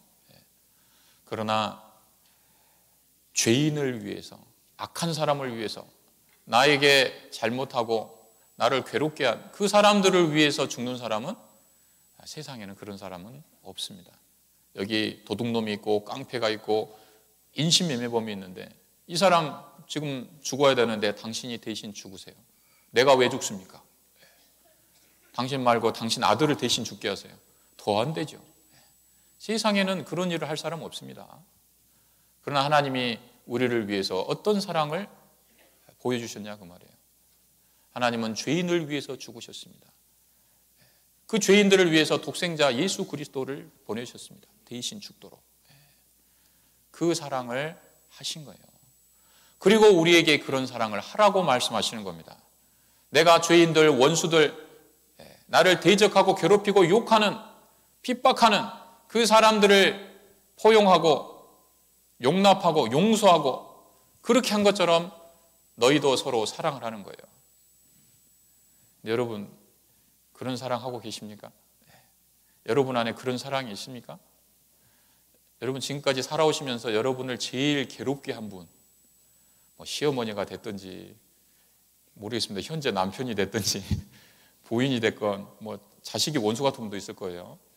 또 세상에 무슨 사업상 여러 가지 얽혀 있는 사람들, 여러분을 지금까지 제일 괴롭게 했던 사람 한 사람만 떠올려 보세요. 그분 사랑할 수 있습니까? 지금도 막 이가 갈리죠. 지금도 구원을 받았는데도 왜 그렇죠? 이 사람은 그게 안 돼요. 아담의 후손으로 태어난 사람은요 그런 사랑을 할 수가 없어요. 근데 어떻게 그런 사랑을 하라는 거예요? 원수 같은 사람을 어떻게 사랑합니까? 그럼 하나님은 우리가 할 수도 없는 사랑, 내가 너희를 사랑한 것 같이 너희도 서로 사랑하라, 이거를 할 수도 없는 것을 하라고 하시는 분이냐 그 말이에요. 하나님은 절대 우리가 할 수 없는 거 하라고 하시는 분이 아니죠. 감당치 못할 시험을 주시는 분이 아닙니다. 그럼 도대체 이걸 어떻게 해야 되냐는 거죠. 그러니까 성령을 받아야 된다 그 말입니다. 내 힘으로는 이런 사랑을 할 수가 없어요. 내 의지나 어떤 내 인격이나 내 방법으로는 그런 사랑을 실천할 수가 없습니다. 성령으로, 하나님이 주신 성령의 힘과 능력으로 비로소 우리는 이 원수 같은 사람도 포용하고 사랑할 수 있는 힘이 생기는 거예요. 그 위에 5절 보시죠. 5절에 같이 읽어보시죠. 소망이 부끄럽게 아니함은 우리에게 주신 성령으로 말미암아 하나님의 사랑이 우리 마음에 부은 바 됨이니 그랬죠. 자, 소망이 부끄럽게 아니함은 우리에게 주신 무엇으로 말미암합니까? 성령으로 말미암아 하나님의 사랑이 우리 마음에 부은 바 되었다. 여러분, 성령을 받을 때, 성령 충만함을 우리가 받게 될 때 하나님의 사랑이 우리 마음에 부은 바 돼요. 그 사랑, 원수 같은 사람, 자기를 대적하고 핍박하는 그런 사람까지 포용하고 용납하고 용서할 수 있는 그 사랑이 성령으로 말미암아 우리 마음에 부은 바 된다. 그렇게 말씀하고 있죠. 여러분, 성령 충만함을 받아야 됩니다. 그래야 우리가 다른 사람을, 원수 같은 사람도 사랑할 수 있어요. 실제 예수님은 이 땅에 계실 때 자기를 대적하고 핍박하는 사람들을 끝까지 사랑하셨잖아요. 십자가에 못 박혀 돌아가시면서 예수님이 십자가 위에서 하신 그 기도 아시죠? 아버지여, 저희를 사하여 주시옵소서. 우리 같으면 십자가 위에서 만약에 아무 죄 없이 그렇게 죽는다, 그러면은 여러분 같으면 뭐라고 하시겠어요? 그 자기를 못 박아 죽이는 사람들을 바라보면서 아버지여, 이 원수를 갚아 주시옵소서. 저는 억울합니다. 이 원수를 저놈들에게 갚아 주시옵소서. 그렇게 하기가 쉽지 않습니까? 사람은 그래요, 사람은. 근데 예수님은요, 그 위에서도 저희의 죄를 저들에게 돌리지 마옵소서. 아니, 저희를 사하여 주시옵소서. 그렇게 기도하셨잖아요. 어떻게 그렇게 기도할 수가 있죠? 성령 충만하셨기 때문이죠. 예수님도 이 땅에 계실 때는 우리와 같은 연약한 육신을 갖고 계셨던 거 아시죠? 겟세마네 기도 아시잖아요. 할 수 있거든 이 잔을 내게서 옮기시옵소서. 십자가에서 죽는 것이 두렵고 사실 육신적으로는요 피하고 싶으셨잖아요. 그런 연약한 존재였는데 어떻게 자기를 못 박아 죽이는 그 사람들을 위에서 그렇게 기도할 수 있냐는 거예요. 그는 성령의 능력인 겁니다. 나사렛 예수에게 성령을 기름 붓듯 하셨다 그랬잖아요. 성령 충만함을 받으면 원수 같은 사람도 사랑할 수 있다니까요. 여러분, 스데반이 돌에 맞아 죽을 때 예수님하고 거의 비슷한 기도한 거 아시죠? 자기를 돌로 쳐 죽이는 사람들을 보면서 아버지여, 이 원수를 이렇게 한 게 아니잖아요. 아버지여, 예수님하고 거의 비슷한 기도를 했습니다. 아버지여, 저들의 죄를 저들에게 돌리지 마옵소서. 사도행전 7장에 보면요, 어떻게 그렇게 기도할 수 있죠? 이 스데반도 돌에 맞아 죽을 때 성령 충만했다고 나오잖아요. 성령이 충만해요. 성령이 충만하면 원수 같은 사람도 그렇게 사랑하는 겁니다. 사도 바울도 복음을 전하려 쭉 돌아다니는데 가는 곳곳마다 유대인들 따라다니면서, 자기 동족들이잖아요. 자기를 잘 아는 동족들이 따라다니면서 해외까지 따라와서 계속 방해하고 핍박하고, 그렇게 있지 않습니까? 그렇게 몇 번 하면요, 우리 같으면 어떤 마음이 들겠어요? 말씀 전하는데 또 와서 방해해요. 또 왔냐? 하나님, 저것들 좀 어떻게 좀 해주십시오. 복음이 안 전해집니다. 복음이. 이렇게 미워할 수 있잖아요. 저주할 수 있죠. 근데 바울이 그렇게 했단 말이 한 번도 안 나오잖아요. 오히려 바울은 자기를 따라다니면서 바울을 죽이기 전에는 먹지도 마시지도 않겠다는 사람이 40명이나 따라 40명이나. 그 사람들을 저주했단 말이 없습니다. 오히려 하나님 앞에서 내가 내 안에 그치지 않는 소원이 있다. 그래서 내가 그리스도의 은혜에 끊어질지라도, 은혜에서 끊어질지라도, 그 말은 자기가 대신 지옥 가고 내 운명을 구원받은 것을 내가 없는 것으로, 내가 지옥 가는 멸망을 당하는 일이 있더라도 그 말이잖아요. 내 마음에 간절히 원하는 바다. 그게 뭐냐? 그건 바로 내 동족이 구원을 받는 것이다. 이방인들한테 가서 말씀 전하면 잘 받아들여요, 이방인들. 근데 정작 자기 가족들, 동족들은 안 받아들여. 그리고 막 하나님을 대적하고 복음 전하는 걸 방해하고. 근데 그게 미운 게 아니라 불쌍해 보이는 거예요. 불쌍해 보이는 거예요. 저 불쌍한 사람들, 내가 대신 지옥 갈지라도 구원 받았으면 좋겠다. 그런 마음이 어떻게 생기냐고 말입니다. 역시 바울도 성령 충만한 거예요. 원수 같은 사람은 꼭 미워야 되는 게 아니죠. 원수 같은 사람을 대하는 두 가지 방법이에요. 하나는 미워할 수 있고, 그건 그냥 인간적인 방법이에요. 근데 성령 충만하면 그 사람을 사랑한다니까요. 이렇게. 참 놀라운 일이죠. 상상할 수 없는 일이 벌어지는 겁니다. 성령 충만한 사람 속에. 그래서 그분들은 사도고 뭐 예수님이고 그러니까 그런 거지, 우리가 같은 사람이 어떻게 그렇게 하냐고. 그렇지 않아요. 구원받은 우리 안에도요, 구원받기 전에 원수같이 지내다가 구원받고 나서 그분을 사랑하게 되고 하나님 앞으로 인도하고, 그런 일들이 얼마든지 있잖아요. 저도 저쪽 경기도 어떤 그 교회 이야기인데요, 제가 신앙생활했던 곳은 아닌데, 어떤 분이 이 남편하고 구원받기 전에 너무 사이가 안 좋은 거예요. 그래서 이 남편이 문제가 많아요. 근데 객관적으로 봤을 때 집에 월급도 제대로 안 갖다 주고, 자식이 학교를 들어가는지 졸업하는지 관심도 없고, 그런 세월을 막 오랫동안 살아오신 거예요. 애들이 한 중학생쯤 됐는데 도저히 이제 참을 수가 없어가지고요, 이 자매님이 구원받기 전에 짐을 싸들고 친정으로 가버린 겁니다. 그리고 거기서 있는데 친정의 그 언니가 구원을 받은 분이에요. 그래서 말씀을 전했어요. 마음이 공고한 상태에 있다 보니까 말씀을 듣고 구원을 받은 겁니다. 근데 이분이 구원을 딱 받고 나니까 신기한 일이 벌어졌다는 거예요. 본인이 이야기하시는 겁니다. 이 세상에서 다시는 마주치고 싶지 않았던 그 남편이 구원을 딱 받고 나니까요, 그렇게 불쌍해 보이더라는 거예요. 그래가지고 어떻게 그 마음이 생겼는지 모르겠는데 이 말씀을 가서 전해줘야 되겠다는 생각이 들었다는 겁니다. 그래서 가서 말씀을 전해줬어요. 내가 언니 집에 가서 구원이라는 걸 받았는데 너무 좋더라. 당신도 들어봤으면 좋겠다. 그리고 이제 왔습니다. 이분을 데리고 교회를 갔다든지 이런 것도 아니에요. 근데 그 남편이 그 전도를 받고 교회를 가고 싶더라네요. 혼자 교회를 갔어요. 혼자 교회를 가서 말씀을 듣고 구원까지 받았어요. 싫어합니다. 그런 일이 진짜 있다니까요. 이 자매님 안에 자기도 어떻게 그런 마음이 생겼는지 나도 모르겠다. 그게 인간적인 마음이 아니잖아요. 성령으로 말미암아 하나님의 사랑이 그 마음에 진짜 부음받은 겁니다. 원수 같은 사람도 사랑하는, 그게 이 복음 안에서 그런 일이 이루어지는 거예요. 이 놀라운 일들이 많아요. 아무튼 성령은 따뜻한 불입니다.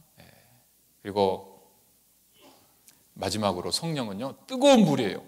활활 타는 불. 어떤 장애물도 진행을 막기 힘든 뜨거운 불. 이거는 성령 충만한 사람 속에 나타나는 복음을 향한 열정, 영혼을 향한 열정, 이런 걸 상징하는 것이죠. 우리가 신앙생활 하는데 많은 장애물들이 있습니다. 어떤 분은 그 장애물 때문에 신앙생활 못 하겠다고 그래요. 근데 그건 핑계입니다. 핑계. 여러분, 신앙생활을 우리가 잘하냐 못하냐는요, 내가 얼마나 큰 고난 가운데 있냐, 그걸 말하는 게 아니에요. 하나님 앞에 내가 어떤 마음가짐과 어떤 열정을 갖고 있느냐, 그 열정에 따라서 그 장애물은 크게 문제가 될 수도 있고 문제가 안 될 수도 있어요. 큰 장애물이 있어도 열정이 있다면 그걸 다 뛰어넘을 수 있습니다. 여러분, 열정이라는 말이요, 영어로 패션이라는 단어가 있어요. 패션, P-A-S-S-I-O-N. 근데 이 똑같은 단어가 고난이라는 뜻으로도 쓰인다는 거 아십니까? 우리가 전도 집회 때 예수님 달려 돌아가시는 동영상, 그 영화의 한 장면이잖아요. 그 영화 제목이 패션 오브 크라이스트입니다. 거기서 패션은 예수님의 열정이란 말이 아니고 예수님의 순환, 고난이란 뜻이죠. 이렇게 고난이란 말과 열정이란 말이 같은 단어를 써요. 교훈이 됩니다. 여러분, 열정이 있으면요, 어떤 고난도 다 뛰어넘는 거예요. 예수님이 왜 십자가의 왜 십자가의 고난을 기꺼이 받으셨냐, 그 말이에요. 그것은 우리 인간들을 구원하기 위한 열정이 있으셨기 때문이잖아요. 열정이 있으면 십자가의 그 고난조차 문제가 안 된다고 말이에요. 그걸 기꺼이 견뎌내는 겁니다. 우리에게도 열정이 있다면 어떤 신앙의 장애물도 뛰어넘을 수 있는 거예요. 어떤 분은 내가 좀만 더 빨리 구원받았더라면 하나님을 위해서 이것도 하고 저것도 하고 전도도 많이 할 수 있을 텐데 내가 너무 나이를 많이 먹어가지고 나는 지금 할 수 있는 게 아무것도 없다고 나이 탓하는 분이 있습니다. 여러분, 나이가 문제가 되겠습니까? 나이가 문제가 되는 게 아니에요. 여러분, 성경 안에서 하나님께 쓰임받은 많은 신앙의 위인들 중에 굉장히 늦은 나이에 쓰임받은 분들 많이 있는 거 아시죠? 구약의 가장 위대한 인물 모세. 모세는 몇 세 때 부르심을 받았습니까? 80세, 그죠? 40년 동안 애굽에 살다가 40년 광야 생활하다가 광야에서 80세 때 부르셨잖아요. 80세 노인입니다. 또 가나안 땅을 정복했던 여호수아 갈렙 아시죠? 갈렙의 나이가 성경에 언급이 되어 있죠. 갈렙이 이 산지를 내게 주소서 그 말한 사람이잖아요. 산지, 평지도 아니고 산지예요. 사람들이 정복하기를 꺼려하는 에브라임 산지. 저 산지를, 이 산지를 내게 주소서 했던 그 갈렙의 나이가 성경에 몇 살이었다고 나옵니까? 85세였다고 나옵니다. 85세. 지금 전쟁을 하는데 85세 노인이 젊은 사람도 가기를 꺼려하는 산지를 내가 저거 정복하겠다고 하는 거예요. 여러분, 85세 노인이면 전쟁 때 보통 어떻게 합니까?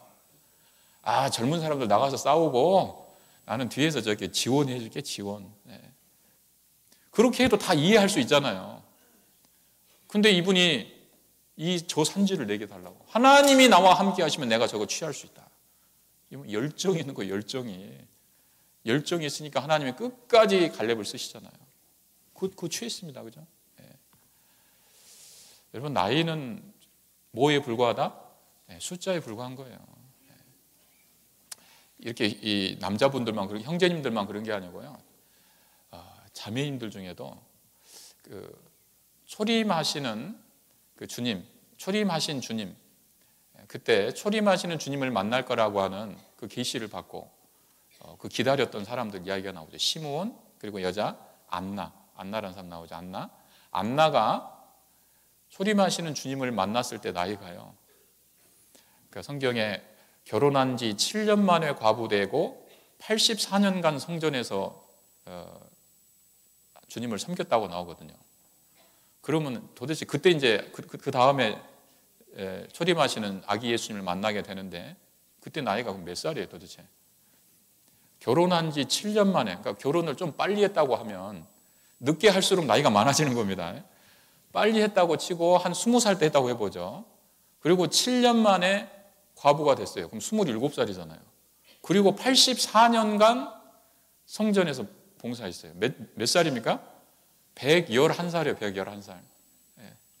근데도 주야로 금식하고 그 경건함을 잃지 않고 신앙생활에 나오거든요. 성경에까지 기록이 되어 있잖아요. 얼마나 훌륭하게 생활했으면. 111, 여기 111살 안 계시죠? 청년이잖아요. 청년, 거기에 비하면. 어르신들도. 이게 보면은 나이는요, 진짜 숫자에 불과한 것 같아요. 우리 교회 안에도 제가 어느 그 시골교회 이야기인데, 할머니 한 분이 얼마나 이 신앙에 열정이 있는지 몰라요. 80이 넘으신 분인데, 할머니들 귀가 잘 안 들리잖아요. 시골교회 방송시설이 잘 별로 안 좋으니까, 이 말씀에 대한 열정이 있거든요. 항상 귀가 안 좋으니까 스피커 앞에 앉으세요, 항상. 그리고 그거를 한 말씀도 안 빼놓고 들으려고요. 그렇게 귀를 쫑긋 세우고. 그리고 좀 이제 마음에 이제 그날 말씀이 와 닿았다 그러면 테이프를 사가지고 집에서 그거를 반복해서 얼마나 들으셨는지 다 외워버려. 그래서 조모임이나 구역 모임 할 때 간증을 하는데요. 그 전주 목사님이 오셔서 하셨던 말씀 그냥 처음부터 끝까지 쫙 이렇게 예화까지. 하여튼 주변의 젊은 사람들이 참 부끄러울 정도로요. 그 열정이 대단해요. 그리고 전도에 대한 열정도 있습니다, 이분이. 그래가지고 허리가 이렇게 굽었는데 시골 할머니가 뭐가 있겠어요. 그래서 선물이라도 줘야 되는데 검정 비닐봉지에다가 감자 삶고 고구마 삶고 해가지고요. 그거 들고 가서 딱 주고 다음 주에 우리 집회인데 한번 와봐. 이렇게 막 전도를 하고 다니시는 거예요. 그래서 이제 한 분씩 모시고 옵니다. 근데 본인이 연세가 많기 때문에 주변에 또 아는 분들이 전부 연세가 많아요. 거의 막 90 가까운 분들. 그래서 한 분 모시고 와서 같이 옆에서 말씀을 듣는데 성경 막 찾아주고 할머니가. 근데 그 옆에 분이 너무 연로하셔가지고 잘못하면 말씀 듣다가 돌아가시게 생겼어요. 그냥 흔들흔들 하고요. 그래서 어머니 제가 대구로 가서 상담해 드릴게요. 상담. 교회까지 오시기 너무 힘드시죠? 제가 대구로 가서 이렇게 차근차근 설명해 드리겠습니다. 근데 한 분이라도 더 모시고 오고 싶은 거예요. 집회하니까 이분이. 그 열정이 있다 그 말이죠. 열정은 이 나이도 다 뛰어넘는 겁니다. 나이 들면 암송하기 힘들다면 그런 말을 하잖아요. 자주 하죠. 기억력이 옛날 같지 않다고. 근데 그것도 다 핑계입니다. 전도 집회 이렇게 하면은 한 목요일이나 화요일이나 이렇게 주변 교회들 모여서 잠깐 소식 주고받고 이제 교제하지 않습니까? 그런 자리였는데 아주 조그만 교회예요. 조그만 교회에 또 할머니 한 분인데 이분은 아까 그 할머니보다 나이가 더 드셨어요. 이가 하나도 없어요. 이가. 말씀을 하시는데 발음이 세더라고요. 이렇게 막 발음이 세요. 그래서 그분이 나오셔서 간증을 하는데 간증이 이렇게 하시는 거예요. 오늘은 제가 간증이 아니고 암송을 하나 하고 들어가겠습니다. 이렇게 이제 하시는 거예요. 에베소서 1장을 제가 암송할게요. 그리고 암송을 딱 시작해요. 근데 에베소서 1장을요 1절부터 끝절까지 토시 하나 안 틀리고 정확하게 80세가 넘은 분인데 그때 젊은 분들 많이 계셨거든요. 전부 고개 푹 숙이고 이렇게.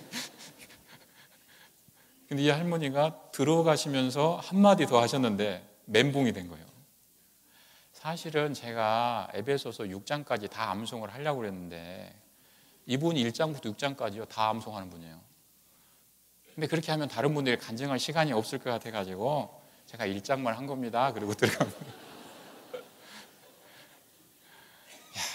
진짜 그분 보니까요. 여러분 80세 넘은 할머니가 에베소서 이 말이 어렵잖아요. 신약성경 서신서 말이 우리가 쓰는 일반적인 용어가 아니지 않습니까?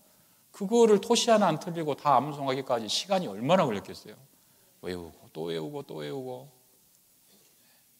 그거 보니까 나이 들어서 뭐 암송이 되니 안 되니 이거 다 핑계라는 생각이 들더라고요. 80세 할머니가 에베소서 전권을 암송했습니다, 여러분.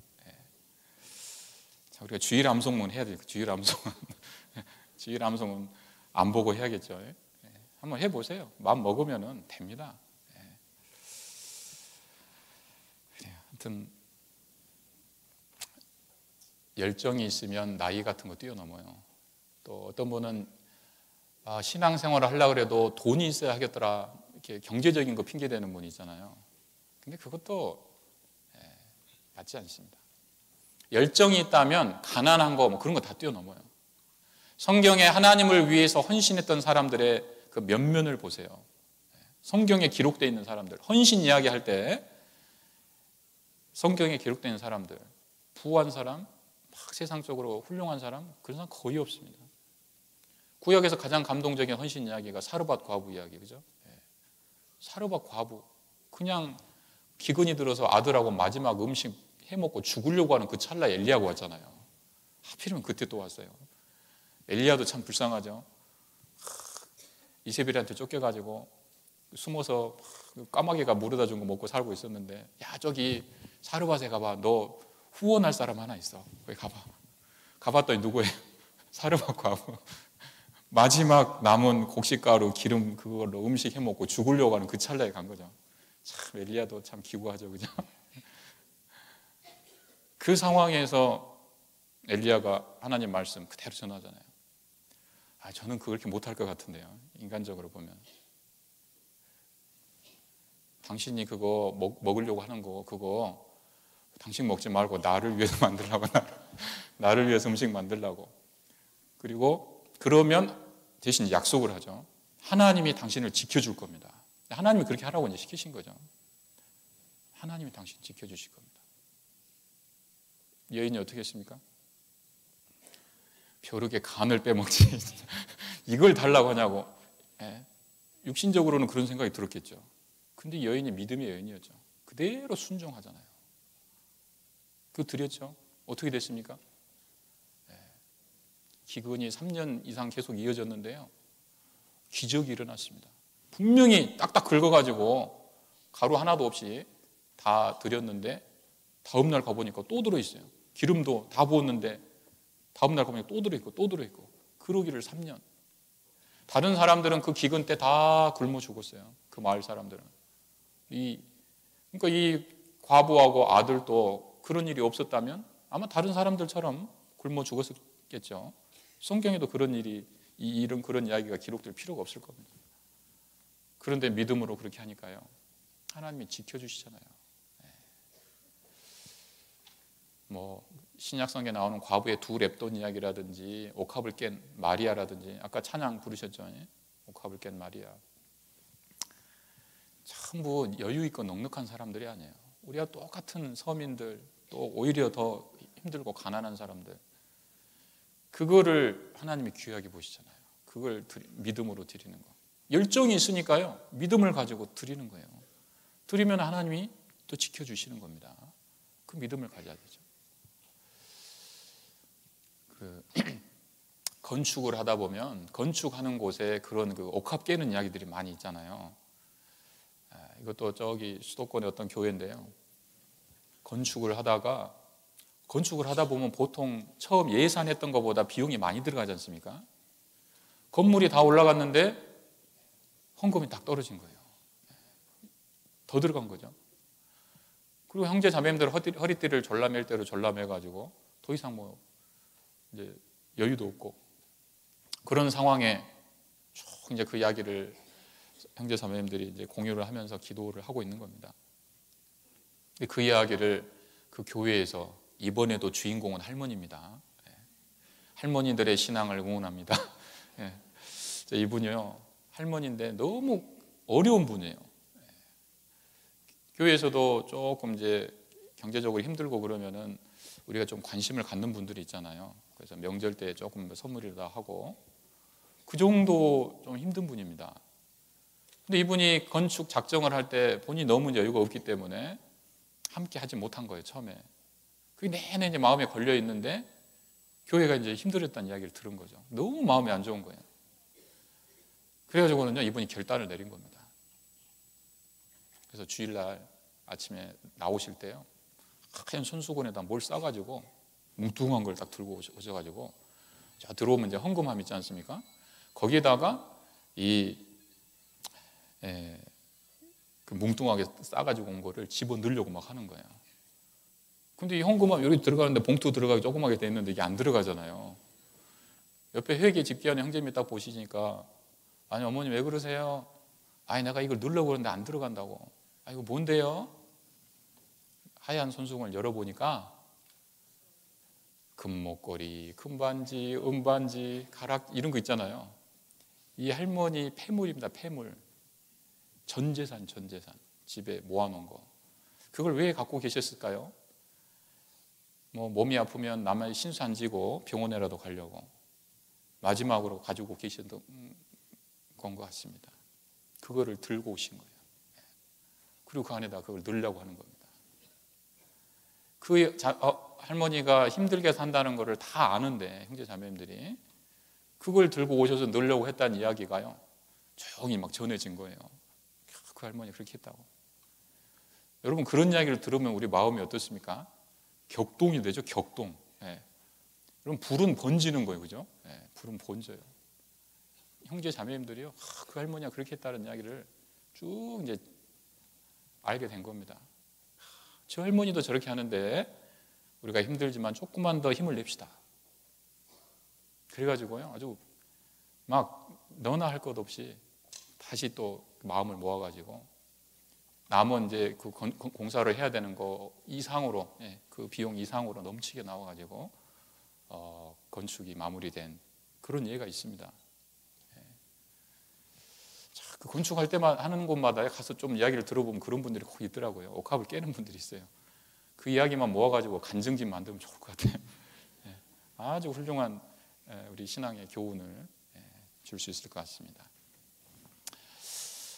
아무튼 불은 어떤 장애물도 불의 진행을 막기 어렵습니다. 열정이 있으면 어떤 신앙의 장애물도 우리는 다 뛰어넘을 수 있다는 거예요. 성경에 성령을 받은 사람 속에 이렇게 놀라운 일들이 일어납니다. 근데 나는 성령을 받았는데 왜 나는 이런 일이 안 일어나지? 물론 우리를 돌아봐야 될 부분이 있을 겁니다. 첫 번째는 아까 잠깐 말씀드렸죠. 과연 내가 진짜 성령을 받은 것이 사실인가? 그걸 한번 돌아봐야 될 겁니다. 확실히 내가 구원을 받고 성령을 받은 것이 사실이라면 한때 나도 그런 하나님 성령의 역사가 있었다. 근데 지금은 그렇지 않다라고 한다면 그거는 성령 충만함에 지금 문제가 있는 겁니다. 성령은 불과 같기 때문에 이게 활활 타오를 수도 있지만 어떤 이유에 의해서건 불꽃이 사그라들 수도 있어요. 우리가 그러잖아요. 불 피우다가 물 같은 거 뿌리면은 이게 확 줄어들잖아요. 그리고 계속 탈 수 있도록 뭔가를 공급해 줘야 되는데 기름이나 장작이나 그런 공급이 제대로 안 되면 또 불이 꺼질 수밖에 없습니다. 성령도 마찬가지인 겁니다. 그럼 뭐가 불 같은 거고 또 뭐가 장작 같은 거냐? 죄가 불 같은 겁니다. 죄. 우리 삶 속에 죄가 들어오면 성령의 불이 줄어들어요. 그래서 잠언 1장 23절에 보시면 내 말을 듣고 돌이키라. 그리하면 내가 내 신을 너희에게 부어주리니 그리고 내 말을 너희에게 보이리라. 말씀을 듣고 죄를 깨닫고 뉘우치고 회개하는 사람, 그 사람에게 하나님이 다시 성령을 부어주신다는 말씀이 있는 거죠.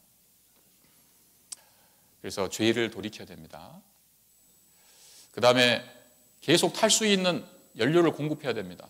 그 연료가 뭐냐? 첫 번째는 우리 정상적인 신앙생활입니다. 그것이 정상적인 신앙생활을 하면 계속 불이 타오를 수 있는 공급이 되는 거예요. 첫 번째는 말씀, 두 번째는 기도, 세 번째는 교제입니다. 요한복음 6장 63절에 보시면 살리는 것은 영이니 육은 무익하니라. 내가 너희에게 이른 말이 영이요 생명이니라. 하나님의 말씀 속에 성령의 능력이 아주 가득한 거죠. 말씀을 계속 배워야 됩니다. 예레미야 23장 29절에는 내 말이 불같지 아니하냐. 하나님의 말씀 속에 불이 있다고 하셨죠. 성령의 불. 말씀을 배울 때 우리 마음이 다시 뜨거워지잖아요. 말씀을 계속 배워야 됩니다.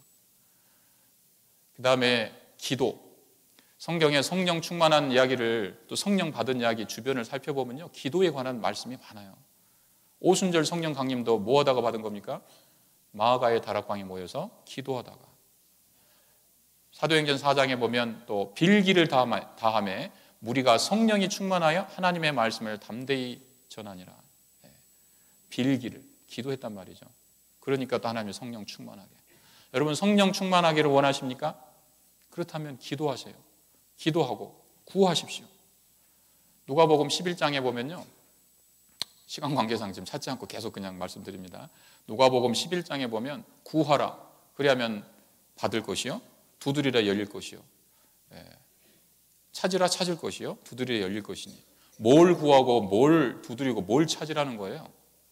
성령입니다. 성령. 그 말씀 읽어보시면 11장 제일 끝절에 보면 너희가 악할지라도 좋은 것을 아들에게 줄 알거든 하물며 너희 천부께서 너희가 받을 성령을 주시지 않겠느냐. 성령을 찾고 구하는 자에게 반드시 주신다는 약속이거든요. 그래서 기도하면 성령 충만하게 돼요. 기도하셔야 됩니다. 기도하십니까? 말씀, 교제에 비해서 기도 시간이 우리 사실 너무 적습니다. 기도하다 보면요. 하루에 1시간도 부족하다는 것을 느끼실 거예요. 기도해 보세요. 나, 주변, 교회, 선교, 뭐 일꾼들을 위해서도, 뭐 전도연들을 위해서도, 수양회를 위해서도 기도해야 될 것이 꽉 찼어요. 꽉 차. 그 기도 생활을 하게 될 때 성령 충만함을 받습니다. 그리고 마지막으로 교제 가운데 있을 때 교회는 그의 몸이니 만물 안에서 만물을 충만케 하시는 자의 충만이니라. 에베소서 1장 23절 말씀이죠. 이 우주 만물을 창조하시고 인간 역사를 다스리시고 이 만물을 붙드시는 그 충만한 능력이 이 교회 안에 있습니다. 그래서 우리가 교회 안에 계속 구하다 보면 하나님이 그 능력을 교회를 통해서 우리에게 그 충만함을 주십니다. 뭐 우리 교회에 있는 사람들 다 충만한 상태는 아니지만 이 중에 한두 사람이라도 충만하시면요. 하나님이 그 충만함을 통해서 온 교회를 충만케 하는 그 역사를 이루셔요. 예를 들면 모두회 같을 때 나오는 분들이 다 충만한 상태는 아니죠. 그런데 한 분이 나와서 하나님께 받은 은혜를 간증합니다. 그러면 거기에 모인 100명, 200명, 500명이요 똑같은 은혜를 받아요. 똑같은 도전이 되고 나도 저렇게 살아야지. 전도 집회 때 목사님이 오셔서 말씀을 전합니다. 말씀은 한 분이 전하는데 듣는 사람들이 다 같이 충만함을 받아요. 은혜를 받아요. 교회 가운데서 하나님이 하시는 역사입니다. 여러분 오병이어의 기적 아시죠? 떡 5개 물고기 2마리로 5,000명, 남자까지 10,000명 이상을 먹이신 건데 그게 교제 가운데서 일어나는 사실 신령한 일을 우리에게 사실 설명해 주는 겁니다. 실제 그 일이 일어났지만 교제 가운데서도 그런 일이 일어나요. 그렇게 말씀과 기도와 또 교제 가운데 있을 때 성령 충만함으로 우리도 주님의 능력을 힘입고 놀라운 주님의 역사에 함께 참여하게 될 겁니다. 기도하고 마치겠습니다. 하나님 감사합니다. 오늘 오순절 성령 충만 사건에 대해서 함께 말씀을 상고해 보았습니다. 우리도 그 옛날 제자들이 성령 충만함을 받았던 것처럼 성령의 충만함으로 우리의 삶이 가득하기를 간절히 하나님께 기도드립니다. 우리가 만나는 모든 사람들에게 주님의 마음으로, 급한 마음으로 하나님의 말씀을 전할 수 있게 도와주시고 주의 사랑으로 또 용납할 수 있게 도와주시고 어떤 어려움이 있을지라도 주의 열정으로 그 모든 어려움을 극복하고 승리할 수 있도록 도와주시옵소서. 우리 전주교회를 세워주시고 지금까지 인도해 주신 은혜를 감사드립니다. 더욱 우리 성도들이 말씀 안에 하나 되는 가운데 또 성령 충만한 가운데 하나님이 우리 교회를 통해서 이루고자 하시는 크고 놀라우신 그 뜻을 이루어 주시기를 간절히 바라고 원합니다. 이후의 모든 삶 하나님의 은혜의 손길 가운데 부탁드리오며 저희를 사랑하시고 구원하여 주신 예수님 이름으로 기도드립니다. 아멘. 찬송가 172장